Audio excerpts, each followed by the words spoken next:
Hello दोस्तों, नमस्कार। सभी प्यारे साथियों का अपने यूट्यूब चैनल पर हार्दिक स्वागत करता हूं। साथियों, आज हम लेकर आए हैं आपके लिए यूपीएसआई से संबंधित यह वीडियो, जिसमें हम आपको बताने वाले हैं, इसमें हम आपको पढ़ाएंगे यूपीएसआई हिंदी का प्रैक्टिस सेट यानी कि प्रीवियस ईयर क्वेश्चन पेपर, जो आपके 2021 में यूपीएसआई के जो एग्ज़ाम हुए थे उसमें से एक प्रैक्टिस सेट हमने इस वीडियो में लिया है। तो सभी साथी वीडियो को पूरा देखें, वीडियो को लाइक करें और चैनल पर नए हैं तो चैनल को सब्सक्राइब करें। तो चलिए वीडियो शुरू करते हैं। इसमें हम हिंदी के 40 प्रश्न देखने वाले हैं कि कैसे आपके यहाँ पर प्रश्न पूछे जाते हैं। तो चलिए वीडियो शुरू करते हैं। सबसे पहला क्वेश्चन है, इनमें से कौन सी बोली राजस्थानी की बोली नहीं है? 4 ऑप्शन दिए गए हैं आपको। पूछा गया है इनमें से कौन सी बोली राजस्थान की बोली नहीं है। तो आपका ऑप्शन डी सही हो जाएगा। बुंदेली जो है वो राजस्थान की बोली नहीं है। आगे बढ़ते हैं। Question number 2। क्वेश्चन नंबर 2 पूछा गया था कि प्रेमचंद्र के अपूर्ण उपन्यास का क्या नाम है? तो ये तो सभी को पता होगा कि प्रेमचंद का जो अधूरा उपन्यास है वह कौन सा है? मंगलसूत्र है। कौन सा है? मंगलसूत्र। आगे बढ़ते हैं। सभी साथी वीडियो को पूरा देखें, क्योंकि इस वीडियो में हम आपके लिए हिंदी के 40 प्रश्न लेकर आए हैं, जो आपके यूपीएसआई 2021 में कराए गए थे एग्जाम। तीसरा क्वेश्चन है, सर्वनाम का भेद इनमें से कौन सा नहीं है? तो सर्वनाम का भेद इनमें से कौन सा नहीं है? तो आपका गुणवाचक सर्वनाम नहीं होता है। प्रश्नवाचक, संबंधवाचक, निजवाचक ये सभी सर्वनाम हैं। तो चलिए आगे देखते हैं। Question number 4। निम्नलिखित में से कौन सा तत्सम शब्द है? 4 शब्द आपको दिए गए हैं। तो इसमें आपका जो तत्सम है वो केतली है। कौन सा है? केतली आपका तत्सम शब्द है। आप देख सकते हैं कैसे प्रश्न यूपीएसआई 2021 में पूछे गए थे। रानी केतकी की कहानी किसकी प्रसिद्ध कहानी है? तो ये आपकी इंशाअल्लाह खां की है। किसकी है? इंशाअल्लाह खां की। आगे देखते हैं। Question number 6। क्या कहा गया है? मिश्रित तथा संयुक्त वाक्यों में विरोध का भाव प्रकट करने के लिए किस विराम चिन्ह का प्रयोग किया जाता है? Question number 6। तो इसमें आपका अर्धविराम का प्रयोग किया जाता है। किसका? अर्धविराम का। आगे बढ़ते हैं। Question number 7। किस पत्रिका का संपादन भारतेंदु ने नहीं किया है? 4 ऑप्शन आपको दिए गए हैं, जिसमें यह पूछा गया था कि किस पत्रिका का संपादन भारतेंदु ने नहीं किया है। तो भारतेंदु पत्रिका का संपादन भारतेंदु ने नहीं किया है। आप देख सकते हैं कितना सरल को यहाँ पर पेपर आपका बनाया गया था यूपीएसआई 2021 में। 8वां प्रश्न है, निम्न में से कौन सा शब्द सदैव एक वचन में प्रयुक्त होता है? 4 ऑप्शन आपको दिए गए हैं। तो इसमें आपका जो सहायता है, यह शब्द सदैव एक वचन में प्रयोग होता है। आगे बढ़ते हैं। Question number 9। क्या पूछा है? क्वेश्चन नंबर 9 में घास फूस में कौन सा समास है? समास से भी यहाँ पर क्वेश्चन देखने को मिला है। तो घास फूस में आपका द्वंद्व समास है। कौन सा समास है? घास फूस में द्वंद्व समास है आपका। आगे बढ़ते हैं। 10 नंबर क्वेश्चन है, शिक्षक संज्ञा का कौन सा प्रकार है? शिक्षक जो है संज्ञा का कौन सा प्रकार है? तो शिक्षक जो है वो जातिवाचक संज्ञा में आता है। शिक्षक जो है जातिवाचक संज्ञा में आता है। आगे बढ़ते हैं। Question number 11। राम किताब पढ़ता है, इस वाक्य में वाच्य का कौन सा प्रकार है? राम किताब पढ़ता है, इस वाक्य में वाच्य का कौन सा प्रकार है? तो इसमें आपका कर्तृवाच्य है। कौन सा है? इसमें कर्तृवाच्य है। आगे बढ़ते हैं। Question number 12। गुलेरी जी द्वारा संपादित पत्र कौन सा था? आप देख सकते हैं यहाँ पर बहुत ही अच्छे क्वेश्चन पूछे गए थे आपसे। गुलेरी जी द्वारा संपादित पत्र कौन सा था? तो ये आपका समालोचक था। कौन सा था? समालोचक। आगे देखते हैं। Question number 13। निम्नलिखित में से कौन सा शब्द खर का पर्यायवाची है? खर आपको पता है, खर मीन्स गधा होता है। तो ये आपका गधा का पर्यायवाची है। आगे देखते हैं क्वेश्चन नंबर 14। निम्नलिखित में कौन सा शब्द अथ का विलोम है? Question number 14। तो ये अथ जो है वो इत का विलोम शब्द है। किसका है? इत का विलोम शब्द है। आप देख सकते हैं यूपीएसआई की जो परीक्षा हुई थी 2021 में, उसका ये प्रीवियस ईयर है पेपर है। आपसे बहुत ही अच्छे क्वेश्चन यहाँ पर पूछे गए थे। बासल रस का सम्राट किस कवि को कहा जाता है? Question number 15। तो आपको यहाँ पर ऑप्शन नंबर ए सही है, सूरदास को बासल रस का सम्राट कहा जाता है।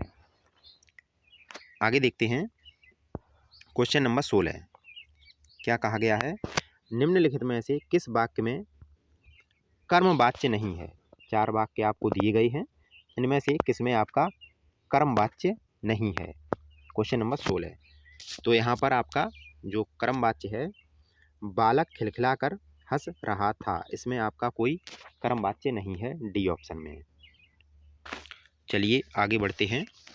Question number 17। दोपहर के बाद का समय, इस वाक्यांश के लिए उपयुक्त शब्द लिखिए। तो दोपहर के बाद का समय, इसे क्या कहा जाता है? तो इसे हम अपराह्न बोलते हैं। क्या बोलते हैं? अपराह्न। आगे बढ़ते हैं क्वेश्चन नंबर 18। कबीर की उलटवासियों में कौन सा रस प्रमुख है? कबीर की उलटवासियों में कौन सा रस प्रमुख है? Question number 18। तो इसमें आपका अद्भुत रस है। कौन सा रस है? अद्भुत रस है। आगे देखते हैं। अगला क्वेश्चन पूछा गया था 19 नंबर, कमल, मोती, पानी में उत्पन्न होने वाला ये किस शब्द के अनेकार्थी शब्द हैं? Question number 19। तो ये जलज के अनेकार्थी हैं। किसके हैं? जलज के अनेकार्थी हैं। आगे देखते हैं क्वेश्चन नंबर 20। हिंदी साहित्य का आदिकाल के लेखक कौन है? हिंदी साहित्य का आदिकाल के लेखक कौन है? Question number 20। तो इसमें आपके कौन है? हजारी प्रसाद द्विवेदी हैं। कौन है? हजारी प्रसाद द्विवेदी। वीडियो में सभी साथी बने रहें, वीडियो को लाइक करें और चैनल को सब्सक्राइब करें, क्योंकि इसी चैनल के माध्यम से हम आपकी यूपीएसआई और यूपी कांस्टेबल की प्रैक्टिस सेट यहाँ पर करवाएंगे और रिवीजन भी करवाएंगे। तो क्वेश्चन नंबर 21 है, वे आम के पेड़ हैं, इस वाक्य में अधोरेखित शब्द के सर्वनाम का प्रकार लिखिए। तो इसमें कौन सा सर्वनाम है? वे आम के पेड़ हैं। Question number 21। तो इसमें निश्चयवाचक सर्वनाम है। यह निश्चय है कि वे आम के पेड़ हैं। आगे बढ़ते हैं क्वेश्चन नंबर 22। क्या पूछा है? जाके प्रिय ने राम वैदेही, ताजिए ताहे कोट बैरी सम, जदप परम सनेही। यह किसकी प्रसिद्ध उक्ति है? ये किसने इसकी रचना की है? किसकी उक्ति है? तो यह आपकी तुलसीदास की है। किसकी है? तुलसीदास की। तो आप देख सकते हैं कितना अच्छा पेपर यहाँ से बनाया गया था यूपीएसआई के लिए। क्वेश्चन नंबर 23 है, सरल का विलोम क्या होगा? तो सरल का विलोम जो होगा वो क्या होगा आपका? तो है ठोस होगा। क्या होगा? ठोस। चलिए आगे देखते हैं। हिंदुस्तानी भाषा का रूप क्या है? हिंदुस्तानी जो भाषा है उसका रूप क्या है? तो उसका जो रूप है हिंदी उर्दू मिश्रित है।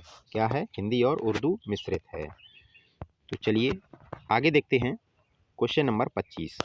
निम्नलिखित में कौन सा शब्द स्त्रीलिंग है? 4 ऑप्शन आपको दिए गए हैं। तो स्त्रीलिंग इसमें आपका है वो गरिमा है। क्या है? गरिमा स्त्रीलिंग शब्द है। आगे देखते हैं क्वेश्चन नंबर 26। निम्नलिखित में से कौन सा शब्द तद्भव नहीं है? तद्भव कौन सा नहीं है? तो इसमें कार्य जो है वो तद्भव शब्द नहीं है। आगे बढ़ते हैं। किस शब्द में उपसर्ग नहीं है? क्वेश्चन नंबर 27 है, किस शब्द में उपसर्ग नहीं है? तो ये है विरासत। विरासत शब्द में कोई उपसर्ग नहीं है। आगे बढ़ते हैं क्वेश्चन नंबर 28।